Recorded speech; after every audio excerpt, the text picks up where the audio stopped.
Hello, everybody. Miss Ely here. I'm going to do a demo for you on volume.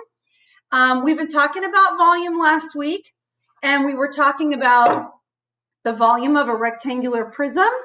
And we learned in our kind of trial and error process last week that whenever you have a shape, a geometrical three-dimensional shape where the top is the same shape as the bottom, you can find the volume of that shape with the area of the base times the height. So in this case, we would do the area of the square, multiply it by the height, and that would give us the volume. You could also do it with this one, area of the octagon, multiply it by the height, and that would give you the volume. You could do it with this one, which is a triangular prism. Get the area of the triangle, multiply it by the height, you got the volume. And we learned you could also do it with the cylinder, find the area of the circle, multiply it by the height, and you have the volume. So all of those shapes work with this same idea. The area of the base times the height gives you the volume. Today, we're going to talk a little bit about shapes where the top and the bottom is not the same. So like, for example, a pyramid, the bottom is a square, but the top is not. This is an octagonal pyramid. The bottom is an octagon. The top comes to a point. And then we also have a cone. The bottom's a circle, but the top's not. So this kind of goes with this one. And this one goes with this one. And this one goes with this one. So it's really interesting how this works out. We were talking about, okay, these have the same area of the base. They also have exactly the same height.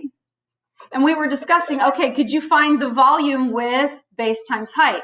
And we came to the conclusion, you cannot find the volume of this one with base times height because the base, the bottom, and the top are not the same. However, there is a proportional relationship, as somebody in one of my classes said, I think it was Jason, good job, Jason.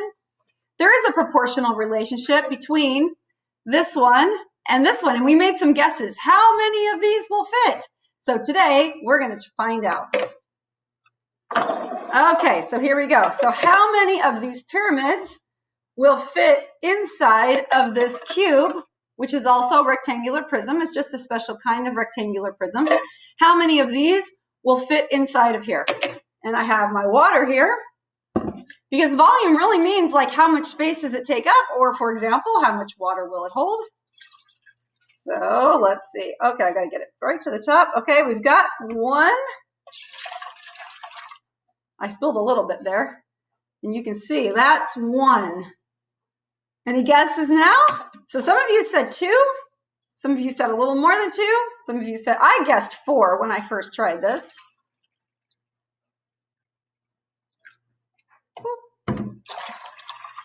Two. Okay, what do you think? There you go. That's 2. So 2 have gone in, still not full. Oh, whoa, I spilled a little bit in there. And 3. I did spill a little bit, but it is basically right to the top. So 3 of those will fit. And interestingly, when you're dealing with a cone or a pyramid, you still use the area of the base times the height, but you divide it by 3 because that coming up to the top that happens in any kind of pyramid or a cone means that the volume decreases by 1/3. It's 1/3 of the volume of the original shape. So this cone is 1/3 of the volume of this cylinder. This octagonal pyramid is 1/3 of the volume of this octagonal cylinder. And this square pyramid, it's got a square on the bottom, is 1/3 the volume of this rectangular prism. Or square, yeah, no rectangular, because we have rectangles on the sides. All right, so there you go. Pretty cool. Oh, it got wet, but that's okay. So you take the area of the base times the height and divide it by 3, because 3 of these will fit into 1 of these. All right, great job, everybody. Thank you for joining me. I hope you enjoyed this video.